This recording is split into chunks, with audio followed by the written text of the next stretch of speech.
Since the city went on a shutdown 30 March, everyone was home, except for this man. This little waiting shed had been home to him, outside a university, along a busy avenue normally filled with people, packed with cars.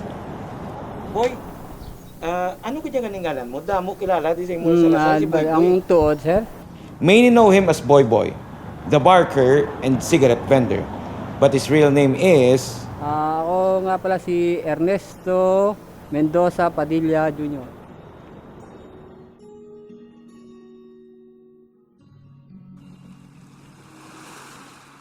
Sunsets are always beautiful to behold. But when the sun goes down on our lives, it is nothing less than horrifying. Some people say the COVID pandemic is the sun going down on us.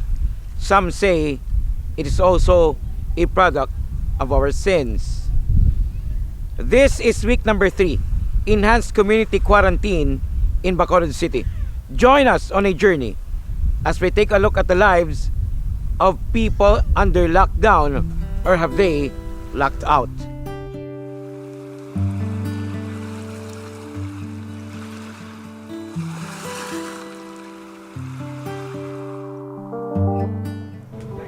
For most of the 500,000 people in Bacolod City and the 2.5 million in Negros Occidental, life had been largely predictable. It had been like this for 14 days now. Most people are in their homes. Some go out to buy basics. But most spend it indoors, watching movies, ranting on Facebook, or playing TikTok, like a long vacation. Despite the dangers of the virus spreading, not everyone is following. May yara kita estimated lang kaya wala pa yun natin suma ang total violators ang aton nga ECQ. Ariel Pico is a colonel and spokesman of the local police here.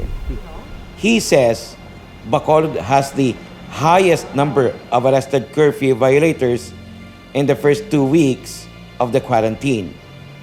Bilog na Region 6, kita nagapanguna Bacolod City. 1650. 1650. So more or less that's about 100 a day. May ara 14 kita days. yes sir, pero may mga inadlaw kita nga gagmay, may mga inadlaw kita nga damo. As life continues to cycle between homes, markets and checkpoints, there are those who feel locked out amid the lockdown. As the city extended its ECQ, the province went a level lower and allowed a partial return of mass public transport and some businesses, but only those outside the city. Appeal tada sila nga kuan na. Dali naman lang ni cooperate. To be fair sa tanan. As the third week of April came, the developments became grim. In a sudden twist of events, Capital reported 20 April that the province had its patient too. 2 days later, Bacolod got its 8th case, a 69-year-old male who was treated as an ordinary patient and died 9 April. The patient died of pneumonia after he was brought to the hospital. The nurses who attended to him, no protective gear. Early morning, nag-tracing na kami, no? Una, ginlocate naman ang family, kay why kami lead. So, na-locate naman, ara sa Isoms 3, right after siya na, ginkantuan ang pamilya, gin-interview, ginlantaw kami symptom, kaya 1 month ago naman mo, no? The city and the province had a good run before the third week. The numbers were going down. More than 2 weeks na wala kita new cases, but may mga pending results pa kita nga gidahulat. Well, kuha na siya ng good news for all of us. As officials struggled to keep the numbers down, ordinary people struggled to keep their hopes up. This chicken will soon become part of an arroz caldo meal. Lizelle Huberes is a mother of 2.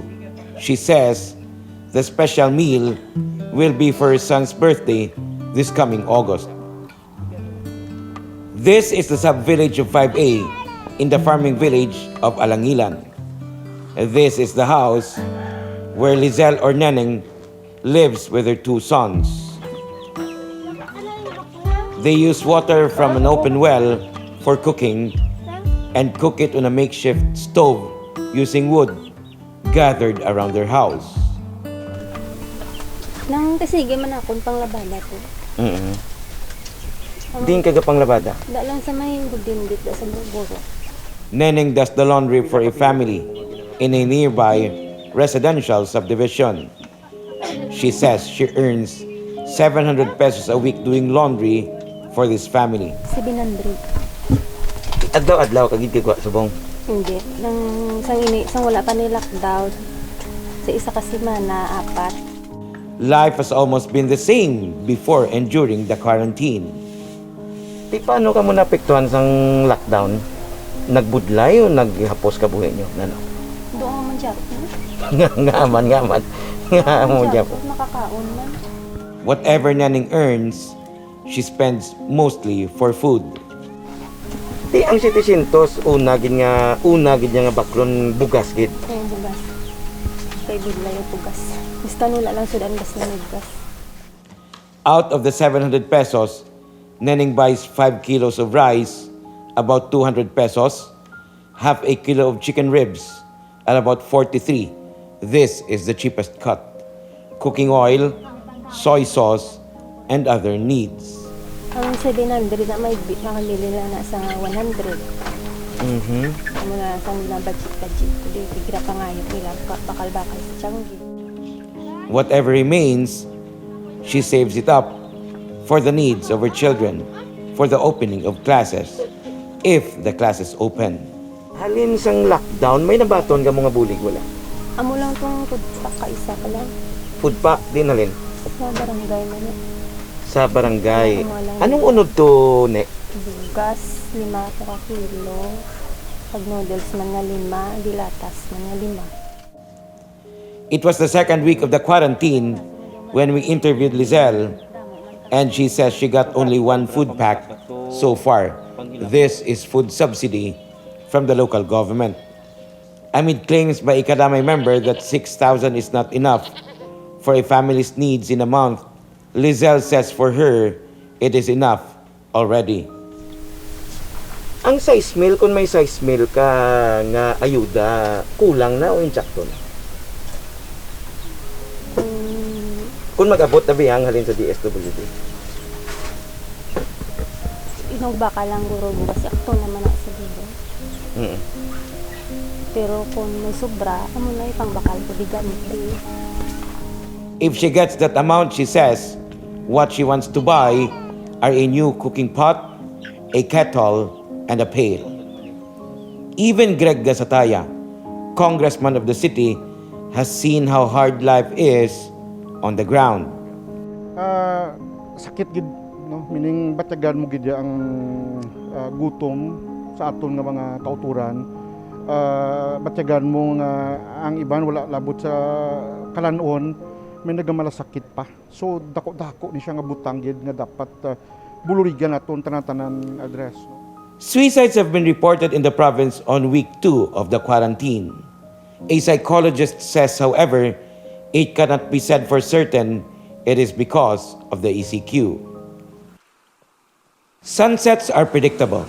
They happen at day's end. The same cannot be said about life now, if normal would return. Amid the gloom and despair, Boy, the man without a home and without a family, says, Pangabuyo ko man tali, mag-ayo ng ating sitwasyon kung natatabo sa ating balaw. Na? people still continue to hope and dream, like Lizelle, who hopes her children won't be like her. So ikaw, ano nga mo sa kabataan mo? Ang matapos sa lang nila, ang sarangan na. Life is not normal now. Would it be normal again? Would we survive? These are some of the questions now. The answers might come after the next sunset.